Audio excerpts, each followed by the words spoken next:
Bonjour à tous, je me présente Audrey Marcil, coordonnatrice des services en prévention de la détresse et formatrice au Carrefour Lemoutier, un organisme communautaire qui accueille, écoute, outille toute personne qui vit un moment difficile, une période de transition, afin qu'elle retrouve ses forces et son pouvoir d'agir pour elle et la communauté. Nous vivons un moment difficile et plus que jamais, dans le contexte actuel, le Carrefour Lemoutier est présent si vous avez besoin de soutien. Les nombreuses répercussions engendrées par le confinement actuel ont fait émerger plusieurs préoccupations, de nombreuses remises en question, des inquiétudes et parfois même des peurs soudaines. Présentement, à chaque jour, nous sommes dans l'annonce de nouvelles mesures. Donc, le stress que les gens vivent par rapport au risque de propagation du virus, la perte de routine, les incertitudes économiques et le cheminement scolaire des enfants sont autant d'agents de préoccupation qui peuvent faire émerger chez certaines personnes des craintes, de l'irritabilité et même des ruminations qui vont venir nuire à la qualité du sommeil. Ces pertes de repères sont des manifestations normales vu la situation de crise actuelle. En fait, lorsqu'une situation implique une diminution de contrôle, de l'imprévisibilité, de la nouveauté ou qu'elle menace l'ego de la personne, ça mène souvent à une réponse de stress. Un truc pour retenir ces 4 éléments, CINE, C-I-N-E, accent aigu. Par contre, ces nombreuses contraintes tentent à demeurer présentes dans le temps et que les inquiétudes que cela engendre ne sont pas adressées ou sont banalisées, ça peut avoir de lourds impacts sur notre santé mentale, ce n'est donc pas à négliger. En fait, en période de stress continu, certains filtres vont avoir tendance à se présenter. Trouvions intéressant de donner des exemples concrets en lien avec la situation de crise actuelle afin que vous soyez mieux à même de les identifier. Je partage donc différents filtres qui vont avoir tendance à se présenter davantage en période de grande anxiété et qui vont avoir un impact non seulement sur votre discours interne, mais aussi votre façon de percevoir les personnes et les choses dans votre environnement. Donc, le premier filtre, les je dois ou il faut. Donc, ces termes qui nous poussent à avoir des exigences souvent trop élevées puis avoir les tâches comme d'éternels devoirs. Donc, dans le contexte actuel, une personne pourrait faire du télétravail à la maison, commencer la rédaction d'un document, puis dire « je dois à tout prix terminer ce rapport pour la fin de la journée », sans vraiment qu'il y ait de délai ou de conséquences à ce que la tâche ne soit pas terminée. Donc, plutôt utiliser les « je dois » ou « il faut ». Pour diminuer le sentiment de pression, on pourrait remplacer ces termes par « je pourrais » ou « j'aimerais ». Donc, le message qu'on envoie à notre cerveau est différent. Le deuxième, l'exagération ou la minimisation. Donc, ce film va faire en sorte qu'on va souvent avoir tendance à amplifier nos erreurs ou nos moins bons coups, puis dévaloriser nos forces ou nos réussites. Donc, par exemple, je pourrais faire une vidéoconférence avec les membres de ma famille, et pendant l'échange, je fais une blague, puis je vois que rapidement, mes proches changent de sujet.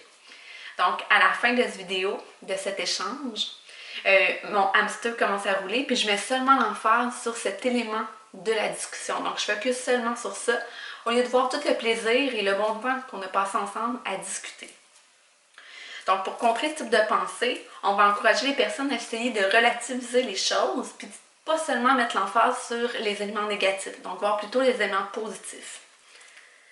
Le troisième, les conclusions hâtives. Donc, ce sont des pensées qui vont faire en sorte qu'on va souvent imaginer le pire, donc on va appréhender des scénarios catastrophiques. Par exemple, dans la situation actuelle, une personne pourrait se mettre à tousser, puis tout de suite, elle va imaginer les complications possibles que cela pourrait prendre. Donc, pour tenter de freiner ce type de pensée, puis venir diminuer l'anxiété, on va inciter les personnes à essayer de voir toutes les possibilités, puis attendre d'avoir un petit peu plus d'informations avant d'en tirer des conclusions. Et le quatrième, la vision sélective. Donc, ça va faire en sorte qu'on va mettre l'accent sur certains éléments plutôt que d'autres, puis plus souvent qu'autrement, c'est des éléments négatifs. Donc, par exemple, en cette période de confinement, les personnes pourraient focuser seulement sur les impacts négatifs de la quarantaine, au lieu de voir tous les apprentissages positifs individuels et collectifs qu'on va retirer de cette période de pandémie. Donc, pour contrer ce type de pensée, on va inciter les personnes à essayer de voir les choses plus objectivement et encore là, de ne pas seulement mettre l'emphase sur les éléments négatifs de la situation. Dans le contexte présent, il peut être intéressant justement de venir agir sur ce type de pensée en essayant de les identifier lorsqu'elles ont tendance à se présenter, puis de travailler progressivement à les remplacer par des pensées alternatives telles que celles proposées. De plus, dans le but de diminuer ces pensées qui ont tendance à souvent être envahissantes et même souffrantes, et demeure très actuellement, en ce moment, de prendre soin de soi. Donc, en essayant dans la mesure du possible de prendre du temps pour vous. Donc, c'est primordial dans cette période de confinement d'essayer de se conserver du temps dans la semaine, du temps personnel à faire des activités qu'on aime et qui nous font du bien, pour essayer de maintenir un bon équilibre psychologique. Essayez également de doser l'information venant des médias. Essayez de structurer sa journée dans la mesure du possible ou voir à prendre ce temps pour essayer d'instaurer des nouvelles routines aussi va favoriser le retour à un certain équilibre. Par contre, si vous éprouvez le sentiment d'être dépassé par la présente situation et que le stress, l'anxiété ou la déprime deviennent une cause d'insatisfaction et d'épuisement, on va vous inviter à rester alerte aux manifestations que je vais vous nommer tant pour vous que pour vos proches. Donc, une inquiétude excessive et le sentiment de tristesse qui a tendance à être de plus en plus présent, de l'irritabilité et de l'impulsivité, donc le sentiment d'impatience. Un évitement des activités. Donc là, on est conscient que le confinement fait en sorte qu'on ne peut pas vaquer à nos activités comme normalement, mais un évitement des activités jusqu'alors qu'on trouvait plaisantes. Donc un repli sur soi, un isolement. Insomnie récurrente et aussi une augmentation de la consommation d'alcool, de drogue ou de médicaments. Si vous observez que certaines de ces pensées ou ces comportements ont tendance à devenir de plus en plus récurrents, on va vous inviter à faire appel à des ressources qui vont pouvoir vous accompagner par rapport à ce que vous vivez. Je vous nomme justement certains organismes qui agissent précisément auprès des personnes qui vont se sentir submergées par le stress, l'anxiété ou qui vont présenter des troubles anxieux.